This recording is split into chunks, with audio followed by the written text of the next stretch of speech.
Hello students, सुश्री classes में आपका स्वागत है। आज हम 11th क्लास के व्यवसाय अध्ययन विषय में चैप्टर 1 पढ़ेंगे। चैप्टर 1 है व्यवसाय की प्रकृति एवं उद्देश्य, nature and purpose of business. हमारा यह सिलेबस सीबीएसई बेस्ड है।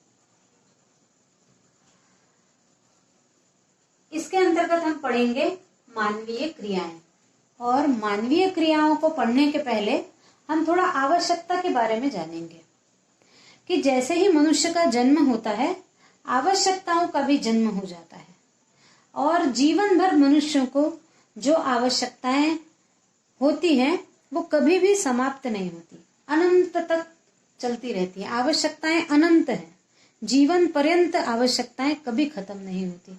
कोई भी व्यक्ति ऐसा नहीं है कि जो ये बोले कि आज मेरी सारी आवश्यकताएं खत्म हो गई हैं, अब मुझे किसी आवश्यकता की जरूरत नहीं है, ऐसा नहीं होता।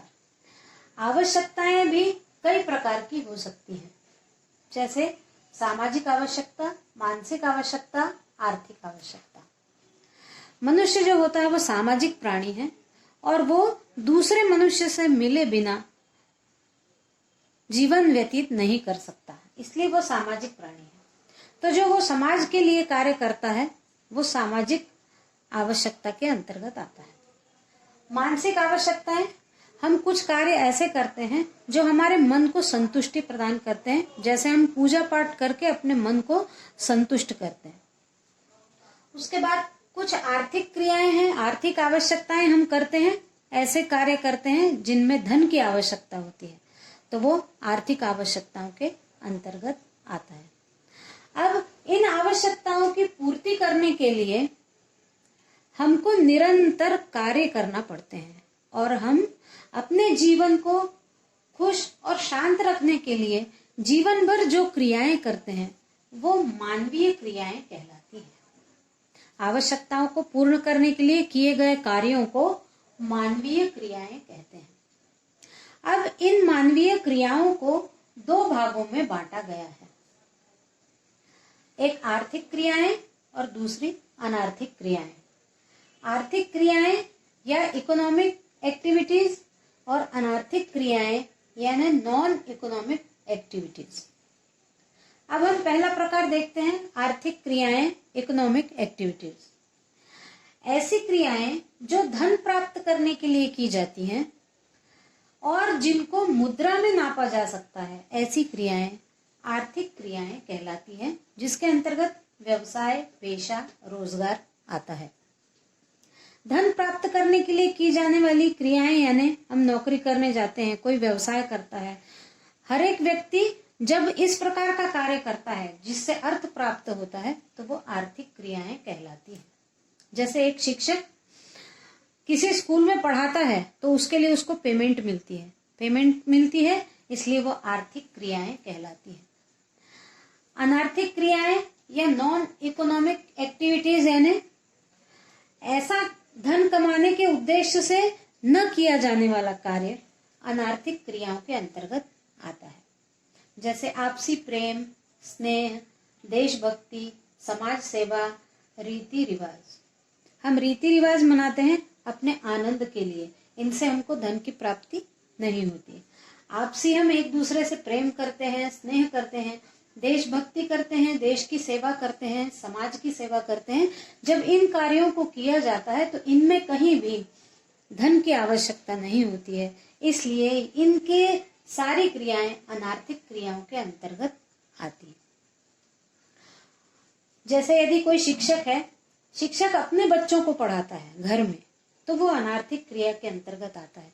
लेकिन जब वो स्कूल में पढ़ाता है तब वो उसको वेतन मिलता है, इसलिए वो आर्थिक क्रिया के अंतर्गत आता है। यदि वो अपने बच्चे को पढ़ाता है तो वो अनार्थिक क्रिया के अंतर्गत आता है। अब आर्थिक और मानवीय क्रियाओं को आर्थिक और अनार्थिक दो भागों में बांटने के पीछे क्या उद्देश्य है या क्या आधार है, तो आगे हम देखेंगे कि क्रियाओं को आर्थिक और अनार्थिक श्रेणी में विभक्त करने के आधार क्या हैं।